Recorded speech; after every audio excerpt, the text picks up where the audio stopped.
You over at Channel 35, HND, the hand, and we are going to go over my Oona Queen of Fae deck today. And I've had the Oona Queen of Fae deck for a really long time. Like really long time. So it's I don't know if it's really been edited that much. I'm pretty sure it's just static where it was when I made it a long time ago. I made this up to a point where it was so good in my play group to compete against other crazy combo junk um, that I was the better combo player. And I needed to stop playing this because I would just win all the time. Um, Granted, it maybe isn't quite as good anymore. It's been quite a while, but I took it out of its box, and we're going to give it a look through. And then I'll briefly just go through the deck cards. I really don't think there's changes. I really don't. But let's take a look. So, Oona Queen of Fae, the combo queen. If you want to viciously cut, like crush your opponents. So, and Oona is important because Oona is part of the combo enabler. So, if you can get infinite mana, you can just exile their library. Be done with it. Yeah, right there. Boom. Okay, so we got Basalt Monolith. Basalt Monolith is part of the infinite mana. Give me a minute. Gotta remember a little bit here. So we got combo one. We got Basalt Monolith, and I believe that goes with a rings. Yep, Rings of Brighthearth. Whenever you activate ability, if it isn't a mana ability, you may pay 2. If you do, copy that ability and choose new targets for the copy. So, Basalt Monolith and Rings of Brighthearth. I believe it's Rings.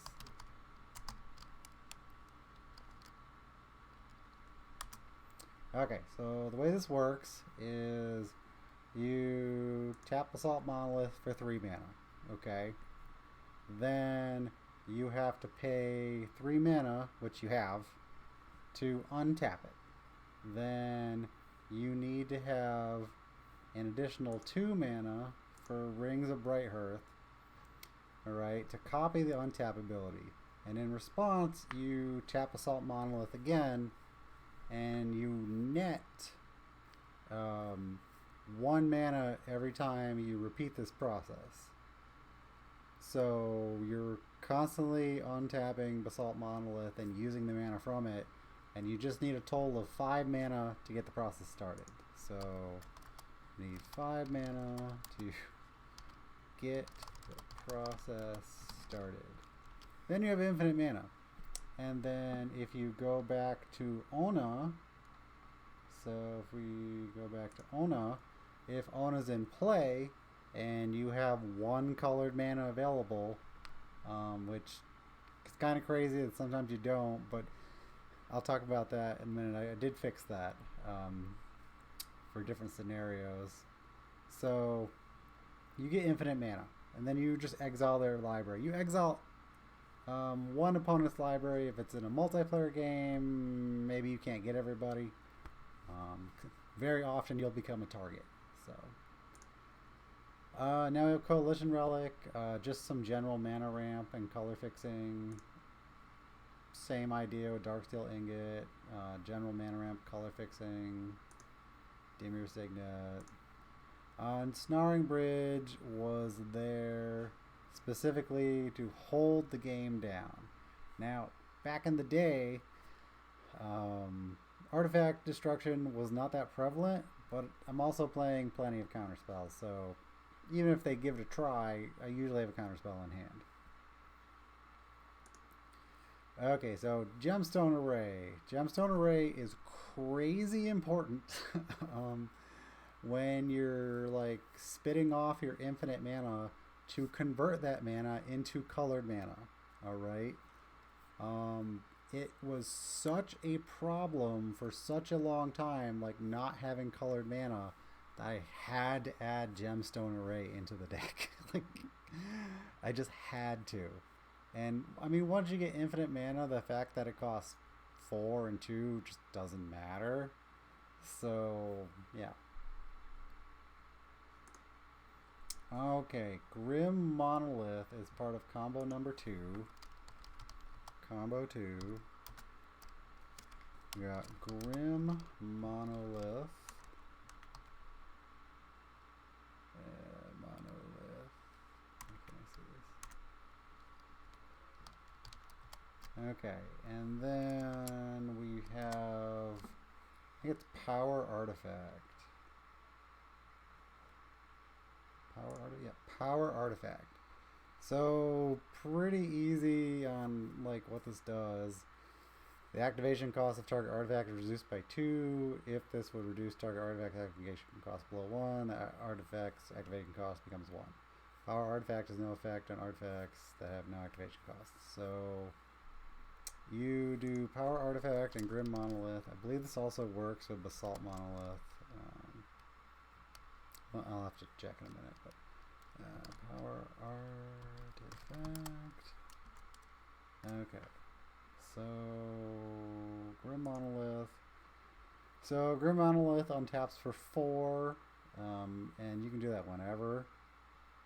So you slap on a Power Artifact, and then the untap cost becomes 2, and you're netting a mana every single time, and that's infinite mana.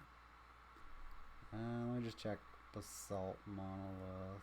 See if that does the same thing. So that brings it down to 1 for Power Artifact, and you get netting 3. Well, it brings down to 1. You're netting 2 every time. So yeah, it works. It works both ways. So Power Artifact will also enable Basalt Monolith. Rings. I don't recall if rings works. I think it does. So that costs 4. You're copying it for 2. So 6. I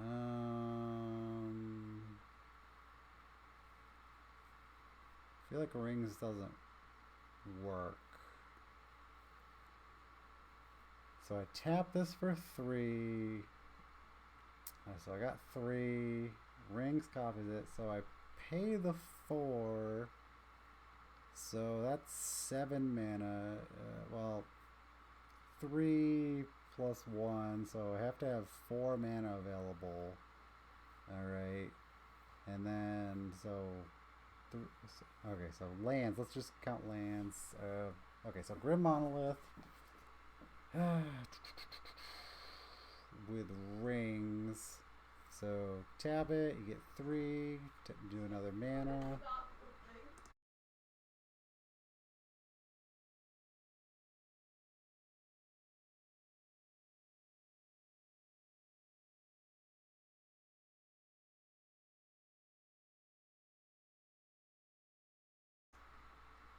Okay, so rings, you do another mana, and well, let me just do it out real quick.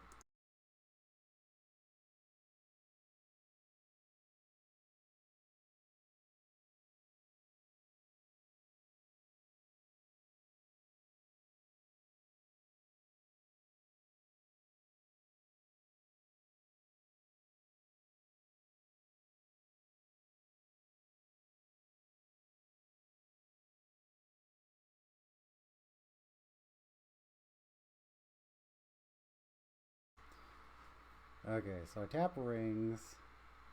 Okay, so tap Assault Monolith. I get 3. I pay the 4. So I need a land in there somewhere. And then, so I use the 1 land. So let's And then I pay the 2 for rings. And then it copies the ability. I tap it in response.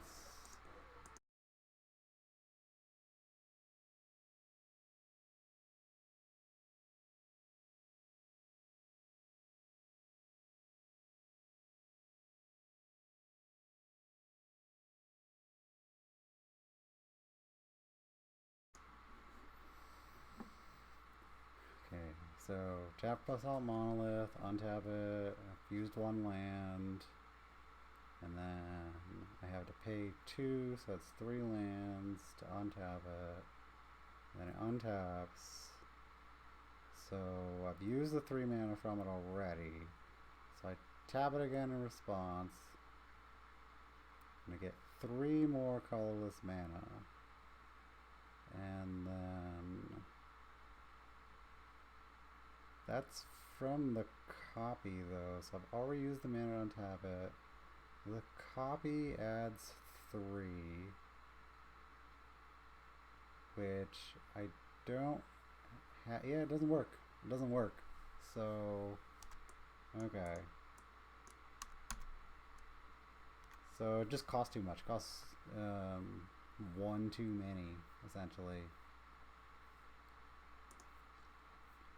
Okay, but Power Artifact could be used for both. But Basalt Monolith does not work. I'm sorry, Grim Monolith does not work with Rings of Bright Hearth. Okay, moving on. Helm of Obedience is one of the combos, so it's not part of the infinite mana combo. So this is combo 3, and so we got Helm of Obedience, because you need different combos in the deck. You do. And Helm of Obedience works with Leyline of the Void. The card will be put into an opponent's graveyard from anywhere, exile it instead. So, Leyline of the Void. Alright, so this is pretty simple. Helm of Obedience, look at the top card of target opponent's library. So, you just need 1. Leyline's probably already in play, or maybe you played it turn before. So this costs 4 and then 1, so 5. And just tap Helm, target them, boom, their entire library is exiled. Done. See, I don't want to play cutesy mill decks. I really don't. Like, you explore the idea of cutesy mill decks, then you realize, why am I doing that? This is better. This will win. Okay, so Mana Crypt made its way into the deck. Wasn't there originally, mostly because I didn't have one, but I got one now. So this combo deck, I thought about, how do I make this faster? Oh, Mana Crypt. So same reason as Mana Vault. Mana Vault is not part of any combos. I suppose you could technically try and do some combo with Mana Vault, but it only activates at the beginning of your upkeep.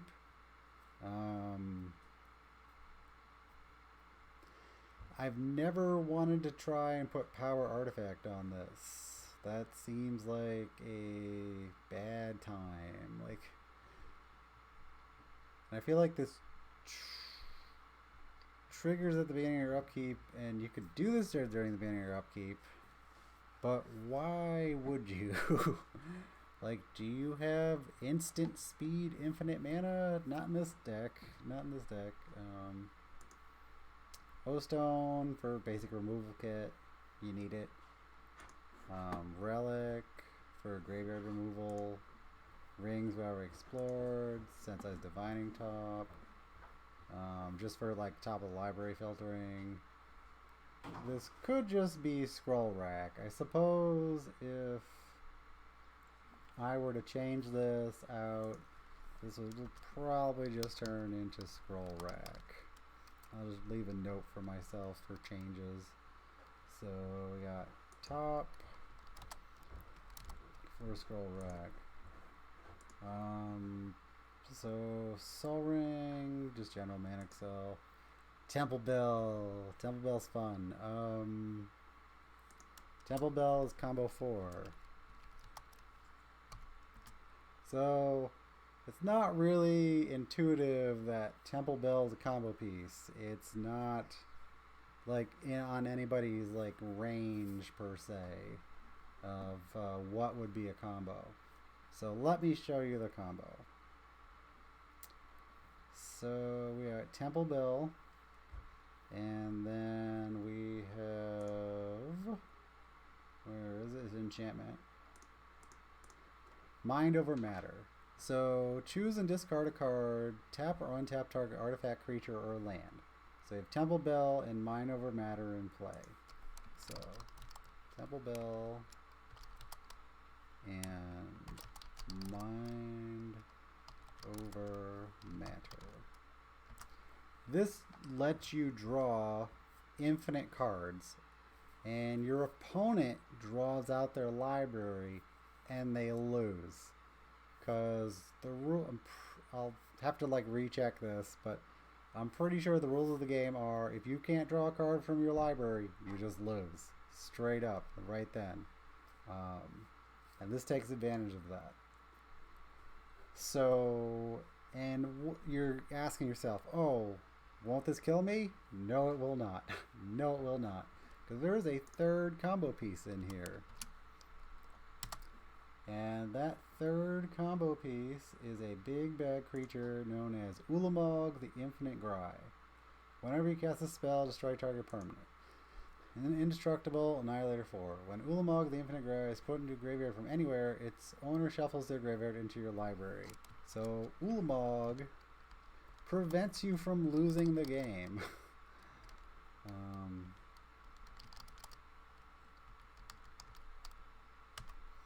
Okay.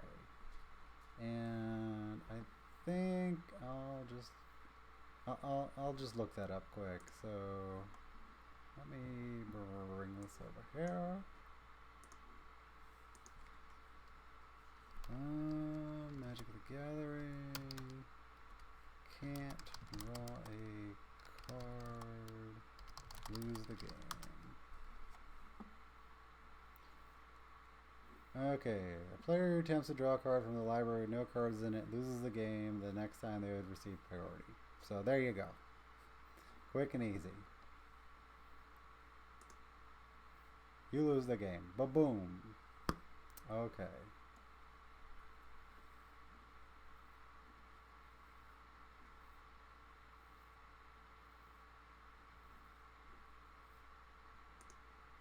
So there you go. Okay, now we were on Thran Dynamo. So Thran Dynamo has no cutesy wootsy like combo with it. It's just there for general cheap Manic Cell. I suppose if you really needed a lot of mana and Thran Dynamo was your only option, you could use Mind Over Matter, discard to it, and then play Ulamog. I've done it. It's not great, but you can do it. So, Gilded Drake, because you need to steal your opponent's really good creatures. Grave Titan technically doesn't need to be in here. Back in the day when this was made, I just wanted to play Grave Titan as like an alternate to win the game. And why not? It's a 6-drop that creates 10 power when it attacks, like 10 power total. So I don't see much of a downside there. You got Oona. Phyrexian Metamorph was put in here as a copy effect. It technically costs 3 because you're paying the life all the time.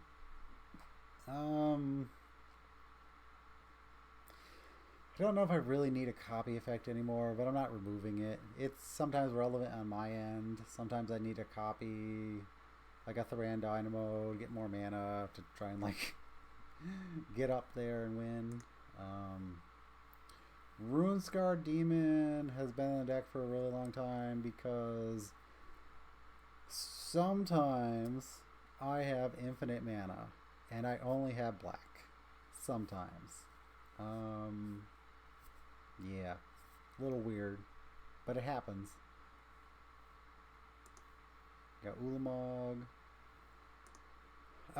Control Magic is in the deck. I don't know if it really needs to be in the deck. There's probably something better by now. And you're thinking, oh, Treachery. Well, Treachery's already in the deck. So, Control Magic is a bit of a question mark. But it serves its function. So, we went over Leyline, Mind Over Matter. Oh, Necropotence. Necropotence is for when you need to draw like 20 cards.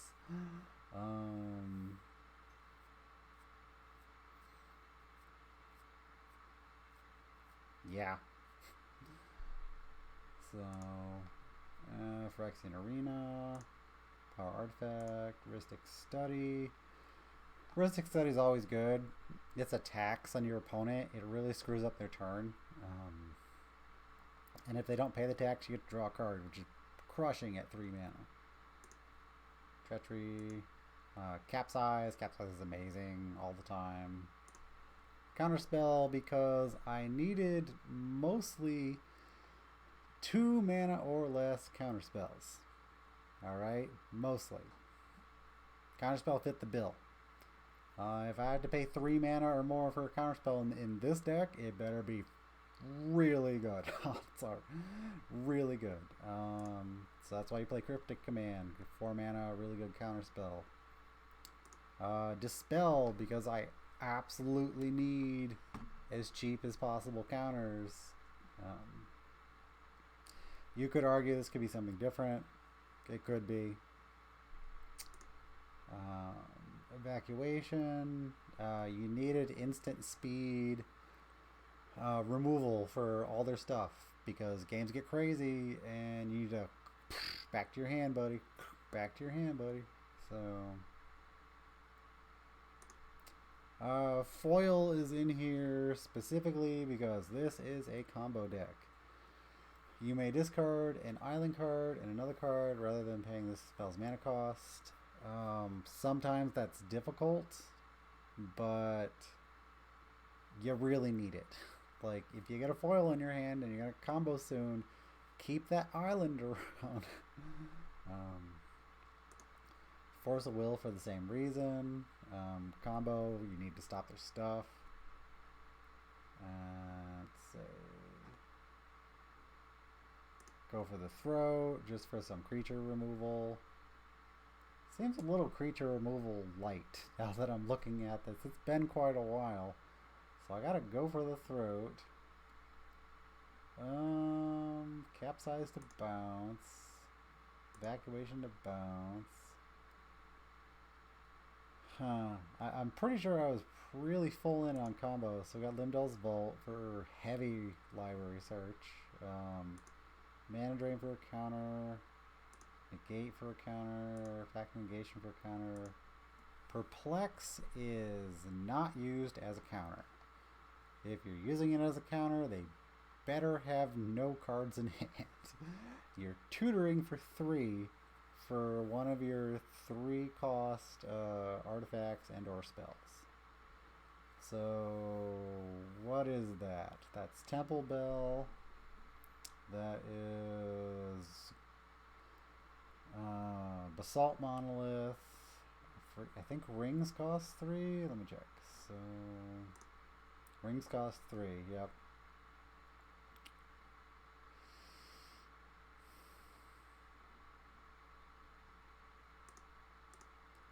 Reigns of Power because you need that instant speed, creature control. Sudden Spoiling for the same reason. I would, however, argue that I don't really care for sudden spoiling. It definitely served its purpose, but I really would like to replace it with something else. Vampiric Tutor, because this is a combo deck and you're tutoring. So let's breeze through the lands, return some artifacts with Academy Ruins, Bajuka Bog for obvious reasons, Buried Ruin. Creeping Tar Pit is occasionally attacking, but really just color fix. Dark Shores, let's see. This is old. So I don't know if I'd realistically play any Enter the Battlefield tap color fixing lands anymore. I don't know. Usually I would cut those. Polluted Delta, Reliquary Tower. Reliquary Tower is important if you're going to draw a huge amount of cards. So.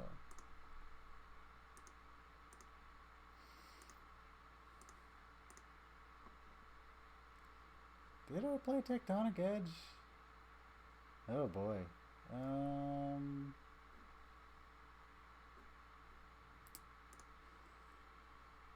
I don't know. I think I, at the time, was only playing with cards that I had. So I played with Tectonic Edge. I would never play with Tectonic Edge today. Never, never, never. That'd be replaced in a heartbeat with Wasteland. So, yeah.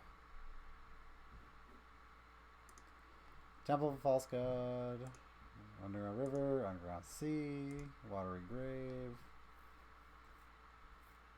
So I didn't have another Wasteland at the time, but I had Underground Sea. Oh, that's funny. Jace Bellerin for card draw. This could probably be changed to something else. Jace the Mind Sculptor for same reason, also removal. Tezzeret for searching up your combo pieces and untapping your artifacts. So now let's see what else I got over here in the sorcery category, because I know I'm heavy searching on combo pieces to win, but I'm a little leery as there isn't a whole lot of like direct removal in here.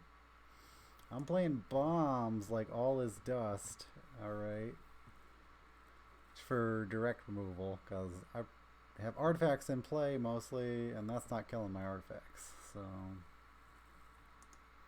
Beseech the Queen, Black Sun Zenith.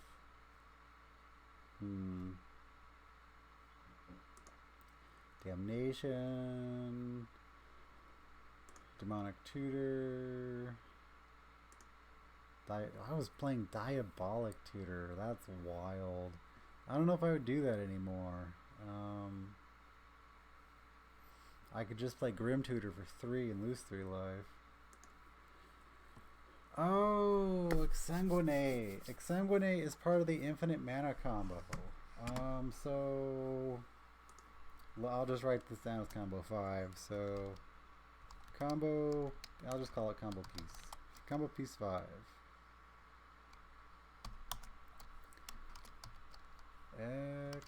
Exsanguinate.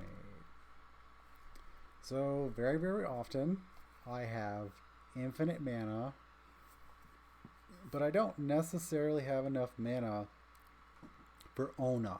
Okay, because Oona requires a lot of colored mana, and maybe I don't have it because I'm trying to combo off on like turn 4 or something crazy, like turn 4 or 5. So Exsanguinate was a solution for that, because it only costs 2. Then we have Fabricate for searching for artifacts. It costs 3. Life's Finale as an alternate, like destroy everything. Let's see. Destroy all creatures, then search target opponent's library for up to 3 creature cards. Put them into his graveyard. That player shuffles his library. Honestly, I probably just didn't have a damnation at the... Oh no, damnation's in the deck. My bad. Uh, just glazed over it. Well, alternate damnation for Life's Finale. There's probably something better than Life's Finale by now. Just saying. And then we got Ponder because you want some quick draw and it is a combo deck, and I don't really subscribe to tons of quick draw. I'd rather draw different ways than this. I'd rather just run tutors potentially. But it works. It fits the bill. Then there's Time Spiral. Time Spiral's been in this deck for forever. Remove Time Spiral from the game. Each player shuffles his or her graveyard and hand into his or her library, then draws 7 cards. Untap up to 6 lands. So it's a literal free spell. Okay? You untap all the lands you use to play it. You draw a brand new hand. Granted, they drew a brand new hand, but you probably have some counter spells. So this jazz of them getting a hand doesn't really matter. So yeah. And that pretty much is Oona, Queen of Fae. Let me just review Basalt Monolith combo 1, Grid Monolith combo 2, Helm Beating Slayland combo 3, Temple Bell, Mind Over Matter combo 4, Exsanguinate is a combo piece. It plays off of the infinite mana. I think that's pretty much it. If I were to make changes, I'll do that a different day.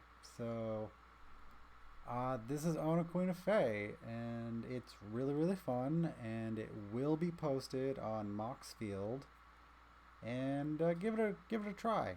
It's crazy good. It's just good. You can make some tweaks here or there. It hasn't been tweaked in a really long time. I can already see some easy tweaks, like real quick in and outs that I would make to make changes to this. Did I really play 38 lands? That's a lot. It is. Huh. Anyway, I hope you enjoyed the stream. This has been Matthew over at Channel 35. And this has been Oona, Queen of Fae, and it's a really fun combo deck that if your opponents are playing combo decks, you could break this out against them and challenge them to a game. Or even if you don't want to do that, if you want to have it be a surprise,